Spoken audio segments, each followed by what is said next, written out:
ఈ రక్షాబంధన్ గురించి ఒక 3 క్వశ్చన్లు అడుగుతాను. 3 క్వశ్చన్ కనుక కరెక్ట్గా సమాధానం చెప్తే ఒక రాఖీ అనేది గివ్ అవే ఇస్తాను. మీరు రెడీయా? Ready ready. So first question వచ్చేపు మనకి ఫస్ట్ రాఖీ ఎవరు కట్టారు? కృష్ణుడు ద్రౌపది కృష్ణుడు కట్టింది. కరెక్ట్. సో ఫస్ట్ క్వశ్చన్ చెప్పి రైట్ చెప్పారు. సెకండ్ క్వశ్చన్కి మీరు రెడీయా? రెడీ. సెకండ్ క్వశ్చన్ వచ్చేపు మీకు ది బెస్ట్ బ్రదర్ అనే వాళ్ళు ఎవరు గుర్తొస్తారు? రాజు. అండ్ మీకండి? వీరబాబు. మనోజ్. దుర్గాప్రసాద్. రంగాచారి మా పెద్ద. సో సెకండ్ క్వశ్చన్ కూడా రైట్ చెప్పారు. So third question guessing.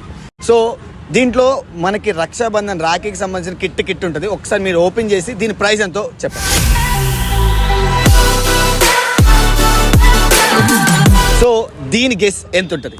500 350 400 400 500 8. So just ఇది 149 రూపీస్కి మనకి అయితే ఇస్తున్నారు. 2 పేజెస్ ఉన్నాయి. ఒకటి వచ్చేలేపు క్యాప్చర్ మూమెంట్స్, రెండో వచ్చేలేపు